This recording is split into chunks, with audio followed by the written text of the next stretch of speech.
다른 사람들 말에는 조금 귀를 닫으셨으면 좋겠다라는 생각을 좀 많이 했는데요. 자신한테 제일 유리한 쪽으로만 항상 생각을 하시고 끝까지 조금 더 믿고 그냥 따라가시면 분명 좋은 결과 있을 거라고 생각을 합니다. 안녕하세요. 이번 경기 합격자입니다. 저는 초수로 이번 시험에 합격을 했고요.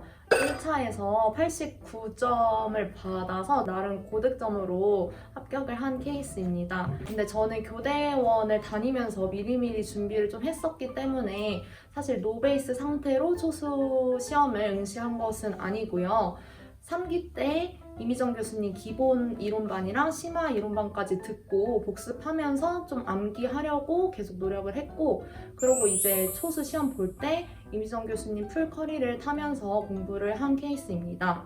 그래서 다들 요즘 초수 합격자들은 무조건 다들 노베이스는 없고 다 미리미리 준비한 사람들만 초수로 붙는 것 같다고 걱정하시는 분들이 계신 것 같은데, 저 같은 경우에는 조금 일병행을 했어요. 그래서 레슨도 조금 하고 대학원 조교일도 조금 하면서 시험을 준비했기 때문에 조금 더 시간을 많이 투자하시고 집중하신다면은 노베이스인 초수 분들도 충분히 합격할 수 있다고 생각을 합니다. 네, 화이팅입니다.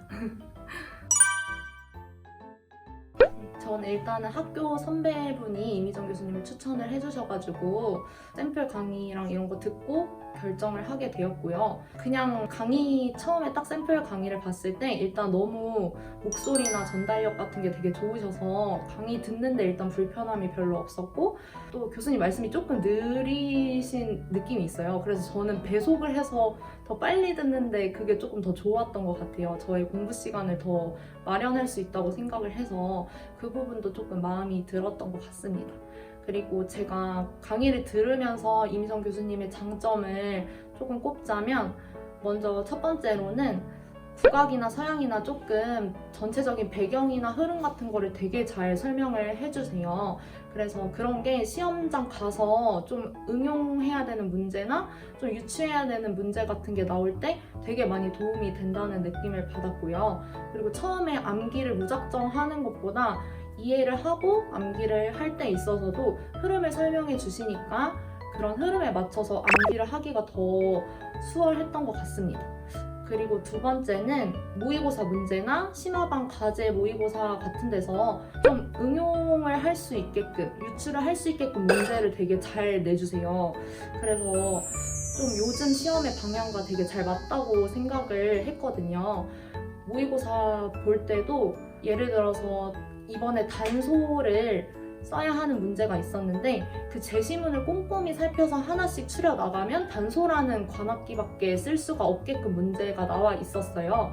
근데 그런 것도 이미정 교수님 모의고사에서 그렇게 제시문을 하나하나 다 따져봐야 하나로 추릴 수 있는 그런 응용력이나 유추를 하도록 하는 그런 문제를 되게 많이 내주셨어가지고 그런 부분이 연습이 많이 잘 될 수 있었던 것 같고요. 그리고 이번에 해금, 평조, 계면조 따지는 문제 같은 것도 그냥 간격으로 유추해서 따지면 되는 문제였는데, 그런 것도 심화반 때 금합자보 그 오음약보에서 다 간격으로 따져보도록 하신 게 저는 바로 떠올라가지고 그렇게 풀었거든요. 그래서 그렇게 좀 응용할 수 있게끔 하시는 문제를 되게 많이 내주신다는 점이 진짜 큰 장점인 것 같습니다. 그리고 세 번째는 조금 암기해야 할 부분들을 좀 명확하게 한정 지어주시는 편이에요.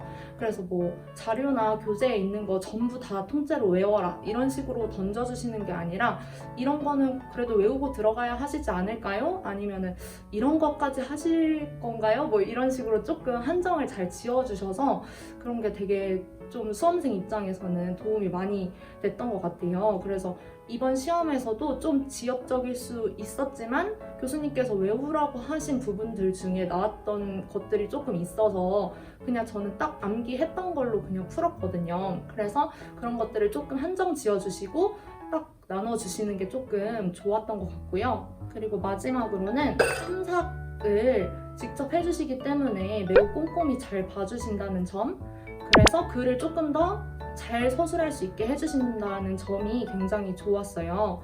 그래서 합격자 복귀 답안 같은 것도 보여주시면서 이런 식으로 서술하면 된다 예시도 보여주시고, 또 심화반 과제 같은 것도 모범 답안 같은 거 다 공유해 주셔서 다른 분들이 쓰신 거 좀 보면서 공부할 수 있게끔 도와주시는데 그게 글을 잘 쓰게 하는데 되게 도움이 많이 됐던 것 같아요.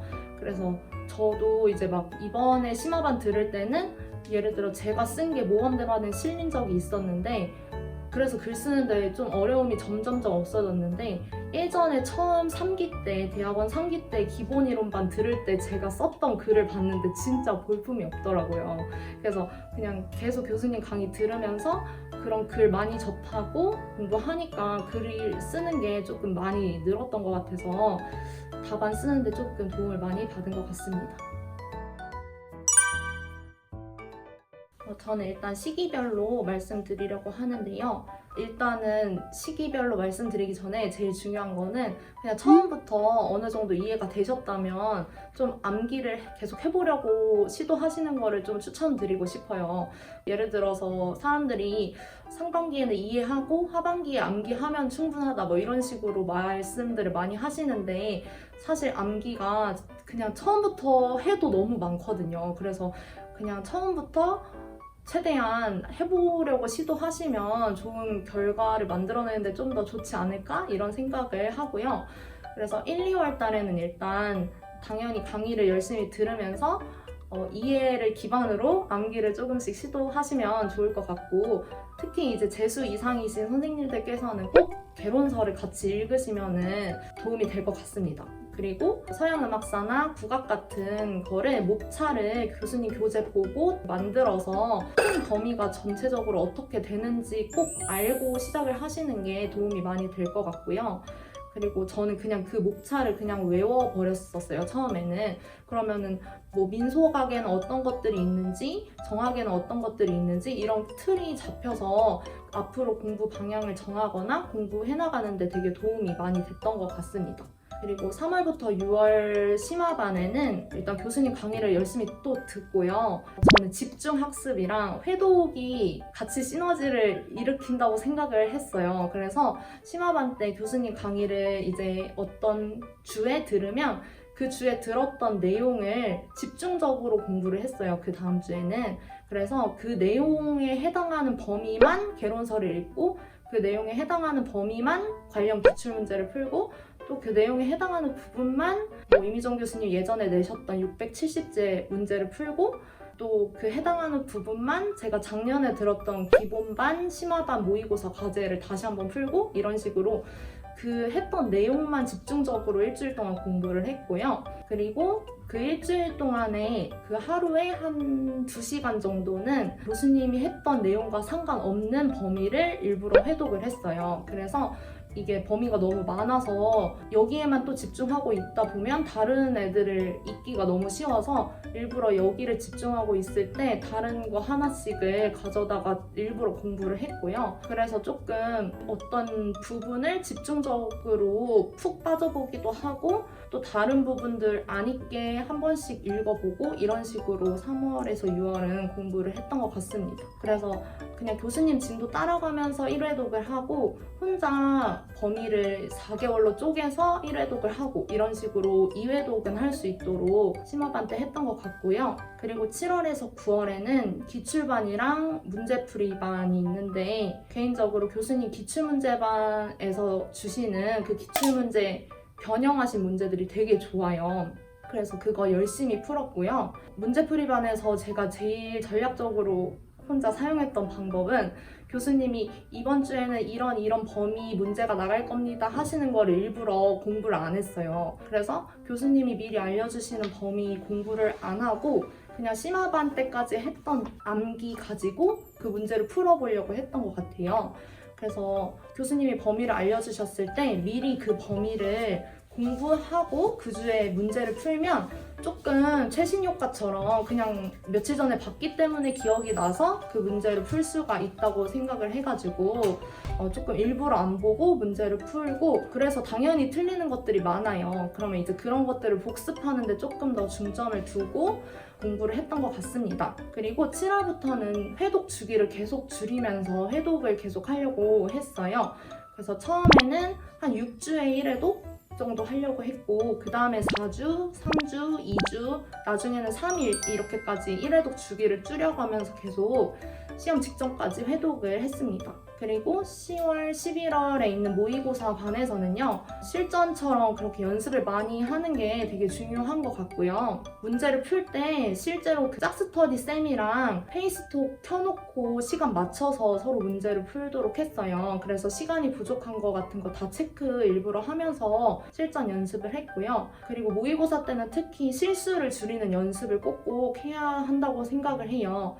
그래서 저 같은 경우도 시간이 부족해서 막 몇 문제를 아예 못 풀거나 아니면은 어려워서 잠깐 남겨뒀던 문제 답안지에다가 다른 문제를 적어버려서 답안지를 다 교체해야 되거나 이런 실수가 되게 잦았는데 그거는 진짜 시험장에서 하면 너무나 큰일인 실수이잖아요. 그래서 뭐 예를 들어서 일부러 안 풀고 남겨뒀던 문제에는 그 문제에다가 다른 문제 답을 기입하지 않도록 맨 앞에 들어갈 말을 다음 중 이런 거 공통적으로 들어갈 말을 미리 적어놓거나 해서 이렇게 밀려 쓰지 않도록 하는 이렇게 혼자만의 실수를 극복할 만한 방법을 조금 많이 생각을 했던 것 같아요. 그래서 자신이 어떤 실수를 하시는지 잘 파악하시고 그에 맞게 방법을 찾아 나가시는 시간이 되면 좋을 것 같다고 생각합니다. 저는 수업 시간 같은 경우에는 유튜브를 정말 많이 찾아봤는데요. 유튜브 보면서 조금 너무 흔하지 않은 것들만 기록을 해서 그거를 이제 제 수업에 맞는 틀로 하나 만들었어요. 그래서 어떤 주제가 나와도 처음에는 학생들의 삶과 연계시키는 뭐 질문을 하겠다. 수업 시간에 제가 소나기 노트라고 소중한 나의 기록이라는 노트를 사용을 했는데 약간 포트폴리오 평가 같은 거랑 조금 관련지어서 경기도가 원하는 성장지향 평가? 약간 이런 게 조금 드러나게 했고 이런 식으로 다른 유튜버들이 하시는 것 중에서 조금 흔하지 않은 것들을 하려고 했고요. 그리고 좀 중요하다고 생각한 건 학생들의 5개념 상황을 꼭 넣으면 좋겠다라고 생각을 했어요. 그래서 이제 하시는 선생님 대부분 너무 잘한다, 너무 훌륭하다, 너무 좋다 이렇게 그런 말을 할 기회가 굉장히 많은데 사실 학생들 틀렸다고 하기가 조금 그렇긴 하지만 수업 시간에서 한 번 정도는 학생의 5개념 상황을 가정을 하고 그거에 대해서 교사가 뭐 피드백을 주거나 옆에 친구가 피드백을 주게끔 하는 그런 부분이 꼭 있었으면 좋겠다라고 생각을 해서 어떤 주제가 나와도 항상 그런 거를 넣었었고요. 노래를 모델링을 교사가 할 때 예를 들어 이번에 모리와 가창 같은 거는 그냥 진짜 노래를 하는 거기 때문에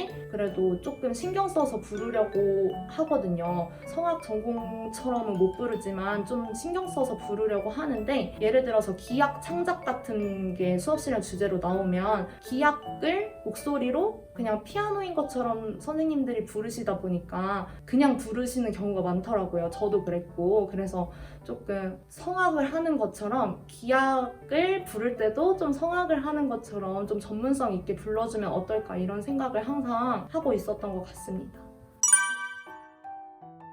네, 먼저 첫 번째는 이미정 교수님의 교재를 최대한 잘 활용해라 이고요. 저 같은 경우는 서브노트를 만들지 않았어요. 처음에 만들려고 시도를 해봤었는데 일단은 어차피 교수님 교재에서 일단 말을 가져올 거고 그러면 또 교수님 교재에 있는 것들 중에 포기하게 되는 문장들이 생겨요. 서브노트에 다 넣을 수는 없으니까. 근데 사실 그렇게 포기하게 되는 문장들이 시험에 안 나오리라는 법이 없었기 때문에 조금 서브노트 만들기가 조심스러웠고 또 일단 시간도 많이 걸리고 또 뭐 표 예쁘게 주고 막 이런 거 하는데 일단 너무 신경이 쓰이더라고요. 그래서 저는 이제 이미정 교수님 책에다가 필기 일단 다 하고 개론서 읽으면서 관련된 부분들 추가할 부분들은 옆에다가 표시해서 다 적어 넣었어요. 그래가지고 그냥 그 부분을 교수님 책으로 회독할 때 자연스럽게 개론서 해당 부분 필요한 것들이 같이 보이니까 조금 시간 절약되면서 회독은 많이 할 수 있고 이렇게 조금 잘 활용이 됐던 것 같아요. 그리고 웬만하면 교수님이 웬만한 개론서들과 예고 교과서 같은 것들을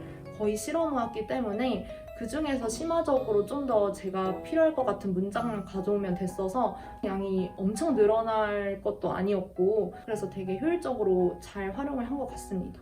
그리고 이미정 교수님 책으로 공부를 하면서 저는 뭔가 백지 쓰기로 인출을 하거나 손으로 써서 인출을 하지 않았어요. 그렇게 하면 시간이 너무 오래 걸려서 그냥 교수님 책 펴놓고 어떤 페이지의 주제가 만약에 여밀락이다 하면 그냥 그 여밀락이라는 것만 보고 머릿속으로 여기서부터 뒤에 몇 페이지 동안 여밀락 관련해서 이런 것도 있고 이런 것도 있고 그냥 머릿속으로 떠올리는 인출을 했어요. 그렇게 하고 이제 다시 책을 봤을 때 제가 떠올리지 못했던 것들에만 표시를 하면서 외운 것과 못 외운 것 같은 걸 구분하면서 계속 공부를 했습니다. 그리고 두 번째는 그냥 무조건 회독 많이 하시는 거를 추천드리고 싶어요. 저도 회독을 많이 그냥 하려고 해서 질은 조금 안 좋았을 수도 있는데 마지막에는 그래도 회독을 계속 빨리 주기를 빠르게 하다 보면 잊으려던 것을 다시 넣고 또 잊으려던 것을 다시 넣고 하니까 확실히 덜 까먹더라고요.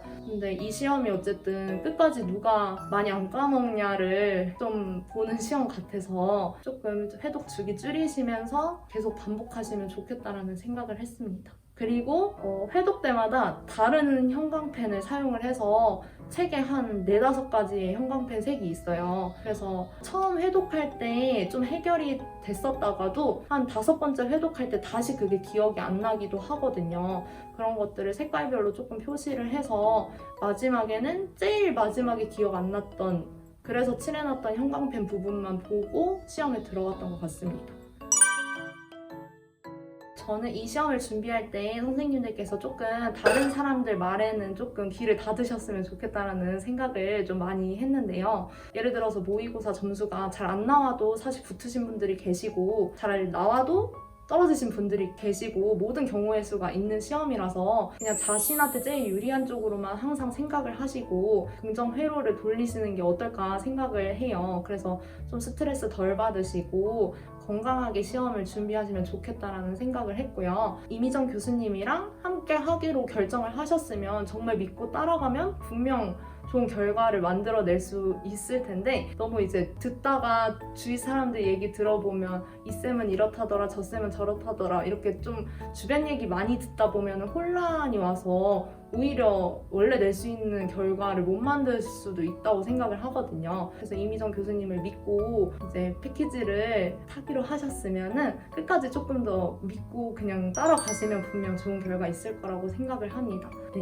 그래서 꼭 건강 챙기시면서 공부하셨으면 좋겠습니다.